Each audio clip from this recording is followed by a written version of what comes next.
I went to test drive it. Someone posted it for sale an hour away, and I went to test drive it, knowing I don't have the money for it. Yeah. So we went to test drive it so that I can basically manifest it. On this episode of the Randy Golda Podcast, I sit down with a very dear friend of mine who at just the age of 2 years old was living in a refugee camp with his family in his home country, Iraq. Fast forward 26 years later, he owns a very successful construction company and he drives the dream car of many people in this world. Ladies and gentlemen, I introduce Wahab. I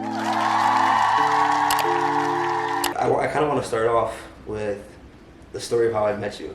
Yeah, it was an interesting night. Yeah, it was kind of cool. We were at Valley Allen here in Buffalo, or I was at least. Yeah. And I was just taking a piss outside the back of the bar, and there's this amazing car next to me, and the doors were going up like it was like suicide door. Yeah, the BMW i8. So the doors were going up, and we were stepping out, and I think you had a moment with my partner Zach, because you guys both urinated outside my car. Oh, did it? And then the conversation started oh, I have a book. Yeah, you know. Yeah, at the time you had written the book, and what's nice is we support each other, both you and other entrepreneurs, and myself and other entrepreneurs. So my friend just immediately, we purchased the book right on spot and had it shipped to our house. We just met you, so that just goes to show. It's just yeah, not a lot of people do that. Not on the spot. They always say they will, but then once and I appreciate that big time. That was mad love. That's why he's my guy. Yeah. All right, so leading into that, I see you have this amazing car, right? For a lot of people, they can't achieve that in their life. Sometimes they'll maybe never even drive a car like that, right? How do you stay humble, right? Knowing that you're only 28 years old, right? Yeah. And you've achieved maybe, or you're doing some of the things that some people may never do in their lives. How are you able to stay humble like that? So the way I stay humble is not forgetting where you come from. And I don't have any tattoos except for one, and this is the coordinates to Iraq, and it's to remind me not to forget where I come from. You know what I'm saying? No matter how high you get, sometimes you get lost in the parties and the drinking and the money and things like that you honestly forget where you came from. So that's the best for me. It's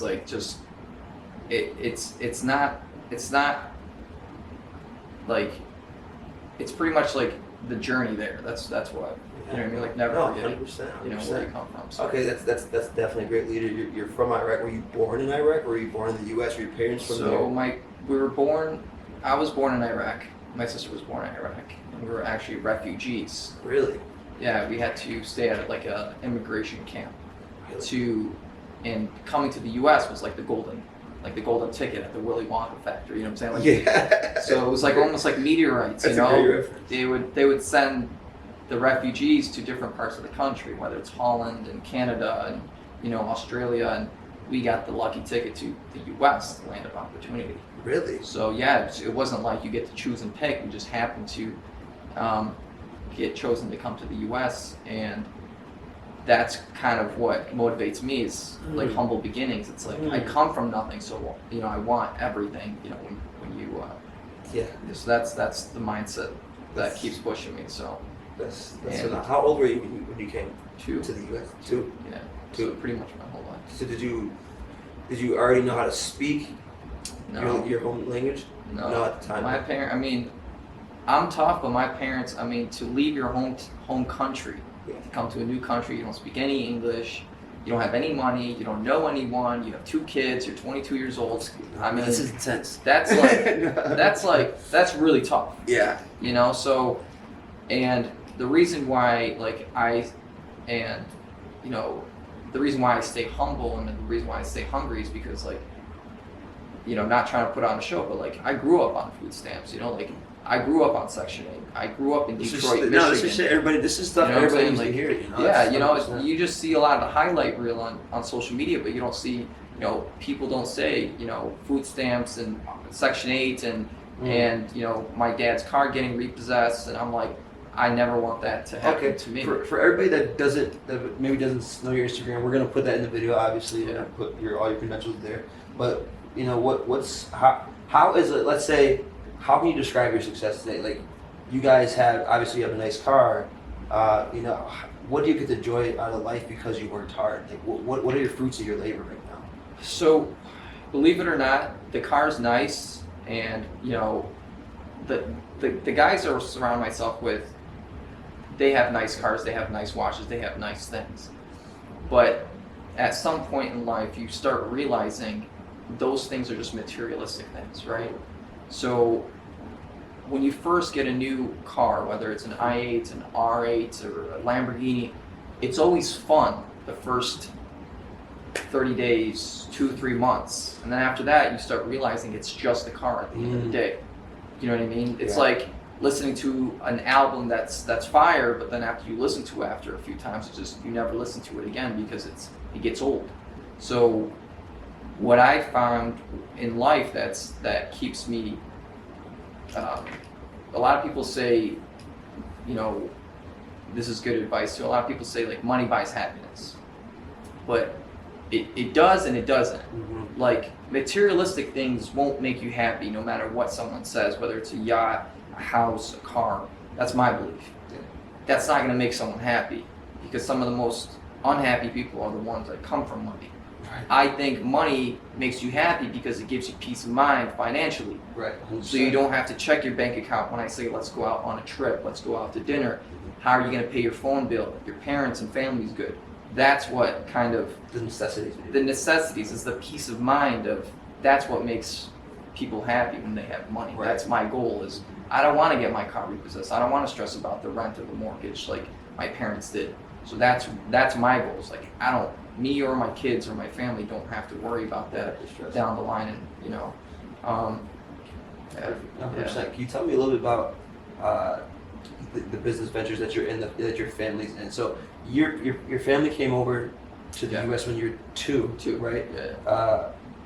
Where did they, like you say, they started from the bottom? What kind of success have they been able to get in, and what kind of business or what kind of industry are they in right now?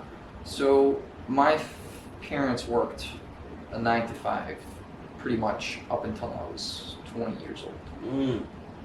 Worked their ass off and just grinded like the average Joe, just so we can have some of the basic necessities of life. Okay. You know, school clothes and things like that. The first person that actually saw success is my older sister. She's 2 years older than me.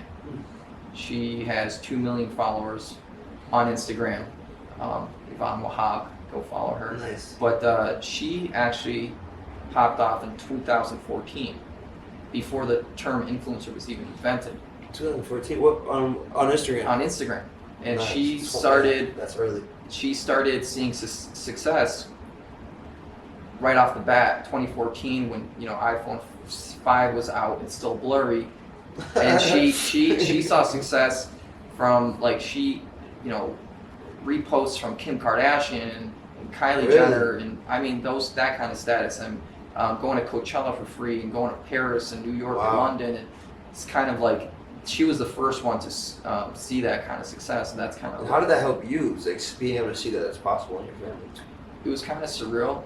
It was definitely surreal, because she was still living at home, and people were, to see stories of her and certain celebrities, in LA or New York City. So, and she would take me on some, and it's just kind of surreal that it's like, wow. Did that motivate you in any way? It definitely motivated me. It definitely made me proud, more happy for her. But that's really the reason why I'm kind of pushing hard right now, is because I can't eat until my circle eats. So realistically speaking, that's my main goal. It's once my family's good, then I can, then I can take care of myself. Because at the end of the day, we're young. You know what I mean? They have less time than we do. So always stay humble. So yeah. Beautiful. Okay. And so your parents, that's a construction business, correct? Yeah, so the construction business I started on my own. Oh, really? Yeah, construction business was please me. Tell me about that. I did not know. So I think 2019? I think it was 2019. 2019 I started, I was working at a car dealership. I was going to school at UB. And I think I had $300 in my bank account. No. This was 3 years ago. No. So when people say you know, like it's not possible. It's definitely possible. So, 2019, I probably had like $300 in my bank account. You know, paying student loans, going to school, had a 9-to-5 that I hated. You know, had a girlfriend at the time. So, to leave my job, my 9-to-5, with only $300 in my account was super scary. Like it's 25 years old. Yeah, 25 years old. You're like, you know, you got with $300. That's not a lot of money to have a girlfriend that you need to take on dates. And that's check by check. Yeah, you know, that's like pretty much, you know, car insurance, phone bill. Like you're strapped up. So to take the risk to start my own business was a huge one because I had a lot of risk to take. So, but I had to do it. So once I quit my job, I put in my 2 weeks notice. I started doing construction. I think my first job was like $300, and it was to paint a room. This reoccurring $300. Yeah. So my first job was like maybe $400. It was to paint a room. Yeah. Then the next job was $600, then $1,200, then $2,000, $5,000, $10,000, and now we're doing jobs that are like $80,000, $100,000 plus. So it's a snowball effect. A lot of people want instant results when they start a business, but it's not. You have to take steps to get to that position. So. That's amazing. So the BMW, is that your car? That's mine. And you drive that? So like, Yeah. when you first started your business, how long did it take you to be able to like get a car like that? So the funny thing is so when I met my girlfriend, I didn't even have a car. You know, like I didn't even have a car. And what's funny is once I started making a little bit of money, I think I had like $3,000, $4,000 in the bank, just starting off the business. I wanted that car so bad that I went to test drive it. Someone posted it for sale an hour away, and I went to test drive it, knowing I don't have the money for it. Yeah. So we went to test drive it so that I can like basically like manifest it. You know what I'm saying? That's powerful. I had like $3,000 in my bank account. Yeah. So as soon as I got in it, I looked at my girlfriend and I said, I'm gonna get this car. The first thing I did when I got home is I bought wheels and tires for it before I even had the car. And my friends were like, why are you buying wheels and tires for a car that you don't even have yet? I said, because I'm gonna have it. And then 3 months after that, I bought it. So within 3 months of not being able to afford it at all to 3 months to being able to buy it. And that was kind of like my first like big purchase. Get out of here. Yeah, but so that it's just manifestation. Like if you say you're gonna do something or set a goal and you work towards that goal, like I don't think anyone can't achieve it. Yeah, can't achieve it. So that was like the first thing, and then that's phenomenal. Yeah, and then started growing. That's freaking. So like you're saying manifest. Where'd you learn that? Because you hear what entrepreneurs today, successful entrepreneurs that you got to manifest. You got to kind of create the vision in your head first. Go drive by houses that motivate you. Go test drive cars. Yeah. How'd you figure that out, or why'd you even want to do that in the first place? It's pretty much like I started seeing results when I started writing things down. So same thing with my ex now, but the same thing at the time. Just like you and I are sitting down, I said I'm gonna date this girl. I saw this random girl on Instagram, and I said I'm gonna date her. Yeah. And my boys were like, do you know her? Does she know you? No. Are you friends? No. Does she have your number? No. Well, how are you gonna? I said, watch. I'm gonna. And then 2 months later, she was my girlfriend, and same thing with the car, and same thing with, Holy shit. It's more like a goal. You know what I mean? Mm-hmm. Like, if you don't have something to chase, then it's really, what are you playing the game for? You know what I mean? So that's, and every time you reach a goal, like every time car, house, $1 million, you have to keep making new goals to because it's a race. If you have no goals at the end of the day, like what are you working for? You gotta be chasing something. So 100%. So yeah, That's amazing.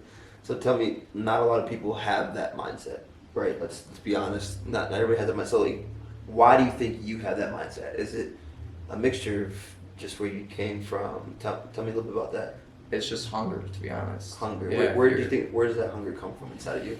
when you eat ramen noodles, and don't have money for a cup of coffee back then,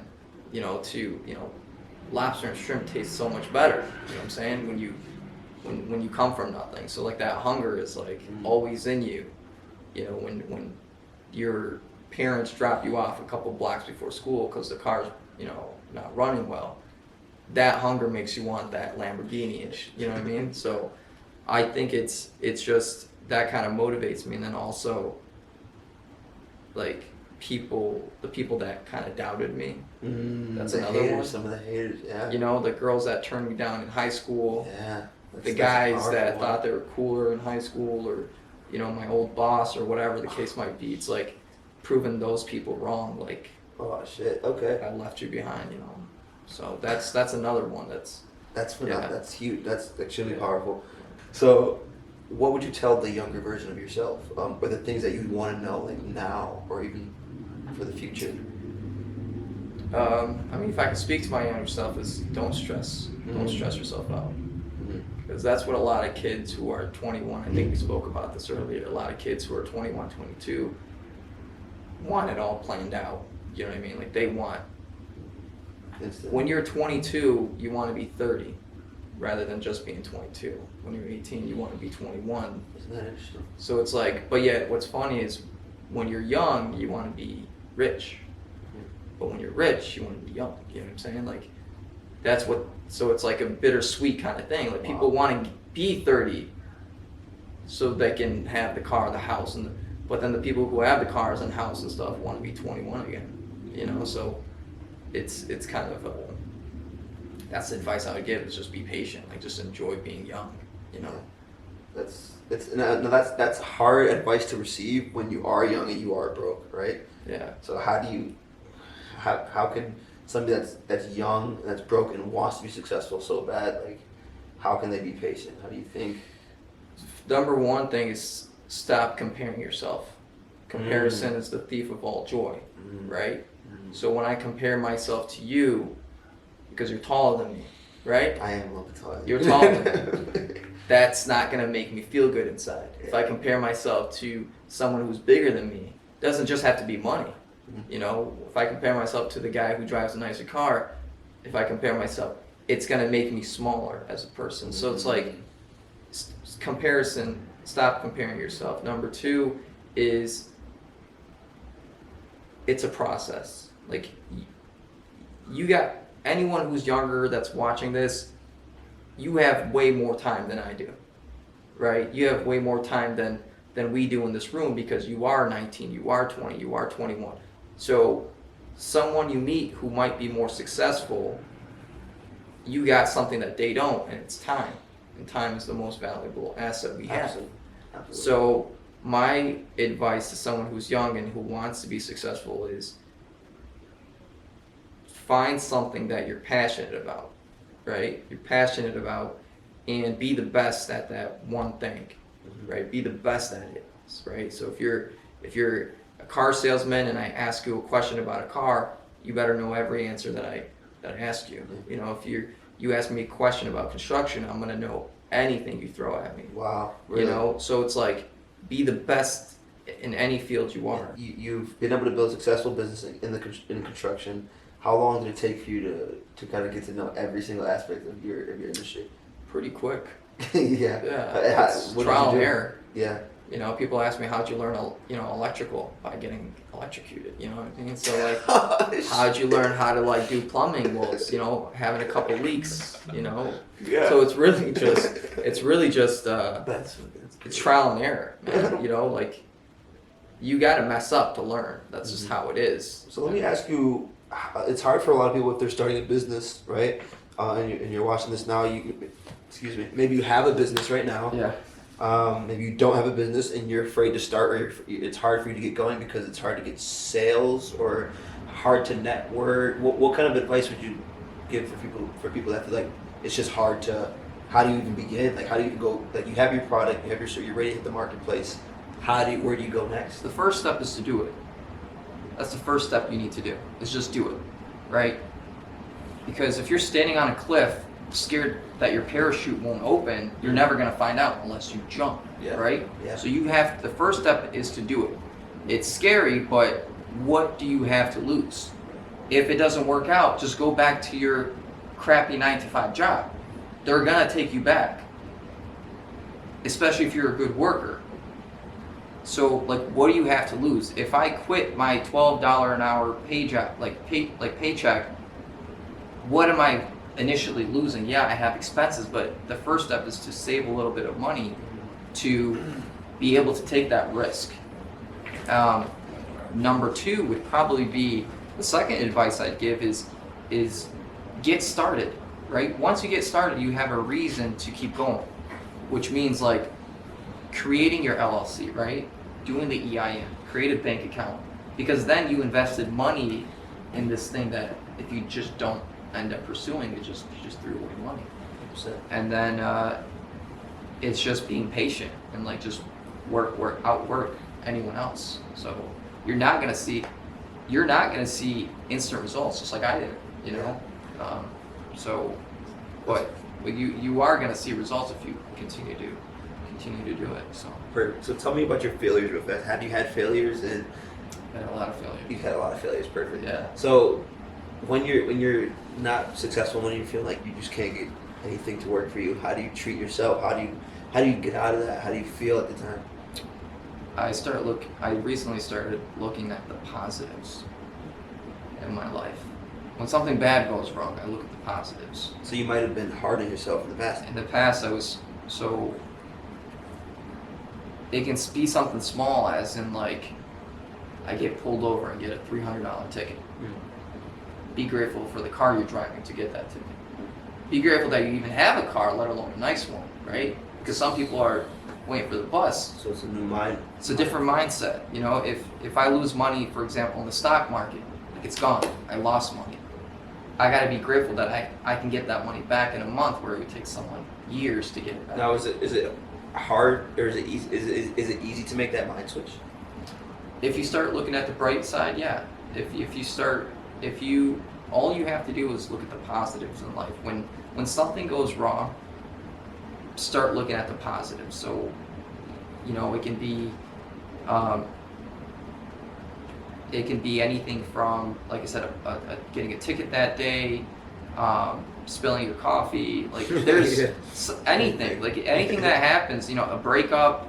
You know, anything that happens in life, like you gotta look at the positives. You know, for sure. So, and it's kind of like what they say about smiling makes you happy, right? Even if you're sad, if you try to force a smile or you just smile a little bit, you might actually start to feel a little better. Exactly. So that's beautiful. That's what I would say. So for the people that are going to check you out on Instagram, I mean, you actually don't have too many posts on Instagram compared to like everybody nowadays. Like I even have a shit ton of posts, but like when you look at the majority of your posts from the outside, you do have like that strong emphasis on family. Yeah. So tell me a little bit about how like family drives you, and like why is family even really important for you? Is that one of your main motivators? Like, tell me. That's definitely my number one.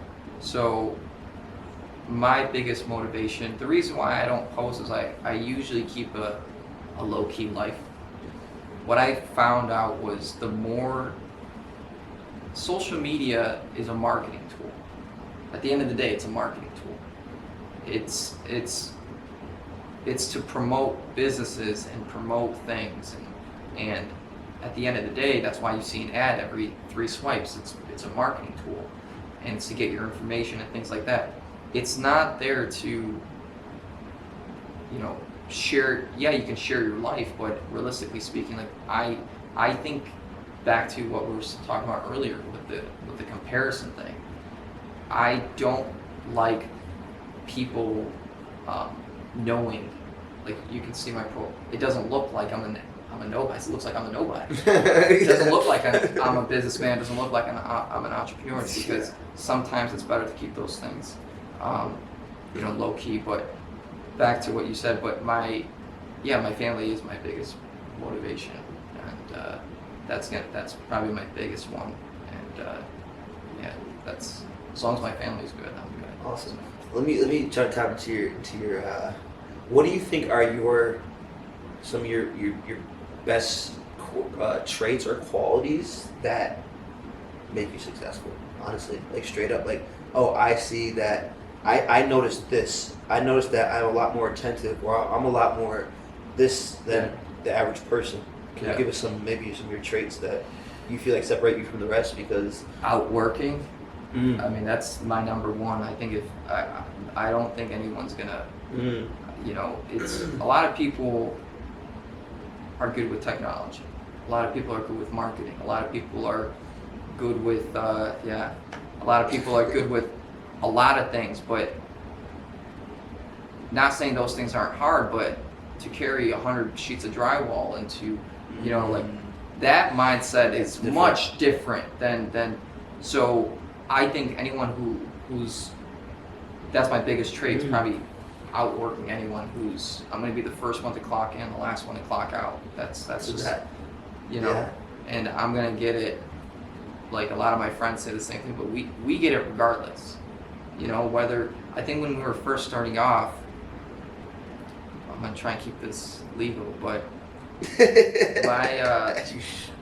my friend has a business, I'm not going to name him, but he would jump barbed wire fences to take 2x4s for construction. Yeah. And if you're not willing a felony case to, like, you know what I mean? If you're not I love willing, that. No, that's like, what are you willing to do to be successful? I'm not saying go start robbing people, but I'm saying, like, that's the hunger that I've done some things that I'm not sure is 100%. Yeah. You know, So and most successful people in the world today can tell you the same thing. Yeah. You know, it's how hungry you are. You know, if you're hungry, then you're gonna eat. You know, if you go after it. Tell me about this new venture that you're getting into right now. Yes. So it's a clothing company. It's an activewear company. Pretty much we're gonna start off with a women's line, leggings and sports bras and tops, and then eventually go into men. And the reason why we're starting with women is because women spend 80% more on clothes than men do. And it's kind of a trend that I saw. I always wanted to get into clothing somehow. I didn't think construction was the end-all, you know, business for me. So I just started seeing the trends where people are more health conscious and fit conscious and things like that. So yeah, so we I think like 6 months ago we started the process of getting the business started, you know, filing for the trademark and coming up with a tech pack to create designs and things like that to get the business rolling. So it's coming its way. So awesome. So you had a previous business. How does having a successful business or starting a successful business help you be more confident for your next venture or anything that you do for the future? Can you tell me about that? So, like, were you more confident going into this just because you know you had previous success? Well, it's still risky. It's also really scary. I'm investing a large sum of my savings, very large, into this business that's technically leggings and sports bras, and especially to get into a field that, one, I don't wear and don't really know. You know, I want to emphasize the importance of the risk that you're taking, because a lot of people watching this may hear all the time, oh, you have to take risks to get an opportunity. Like, they tell me about that. Like, is that true? And like, it's sink or swim. I mean, if you take your life savings and you invest it into a business, it is sink or swim. Like, it has to work. You know what I mean? Yeah. So that's the mentality. And plus, you got to know the business you're getting into as well. So that's another trait that I forgot to mention earlier is I have major OCD. Like, every attention to detail. So 6 months ago, I had no idea anything about activewear or women's leggings or things like that.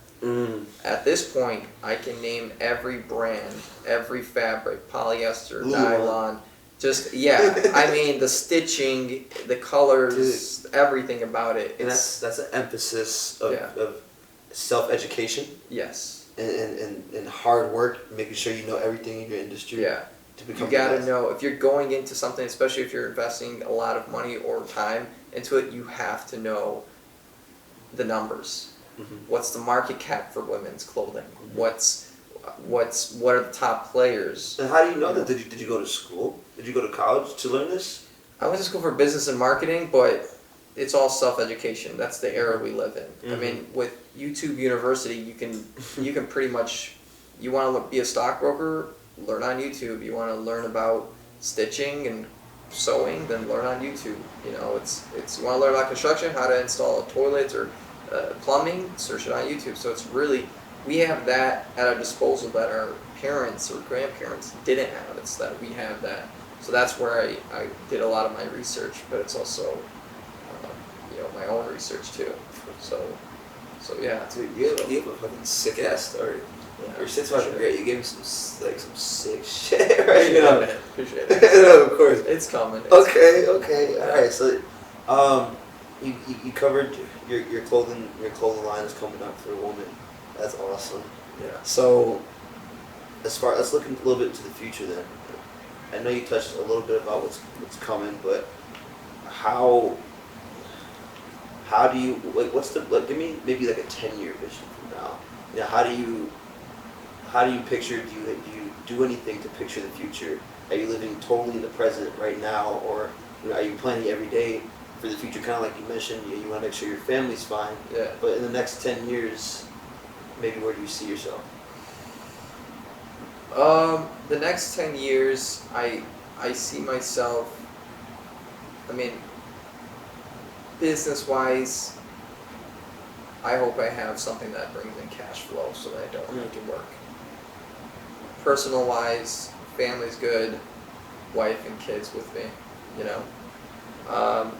and my end goal, everyone has their end goal. And what are they trying to aim for? Mm-hmm. If you would have asked me a couple years ago what I wanted to be when I grew up, it would have been living in the city, the suit and tie and a briefcase, driving a Porsche. Mm. As I get older, I want to do the complete opposite. I want to live in like a ranch somewhere out in nowhere. Yeah. That's, for some reason, it's because I want to get away from the noise. Yeah. You start realizing that, like I said, money doesn't really, at the end of the day, yeah. So it's as long as I know that I live in a house that's paid for, and I'm healthy, my family's good financially for years to come, that's pretty much my end goal. What would you tell the people that have out there that have no hope? They feel like they have no hope. Their family's poor. They came from poor generations, poor family, maybe from a third world country, maybe from different places, not in the U.S.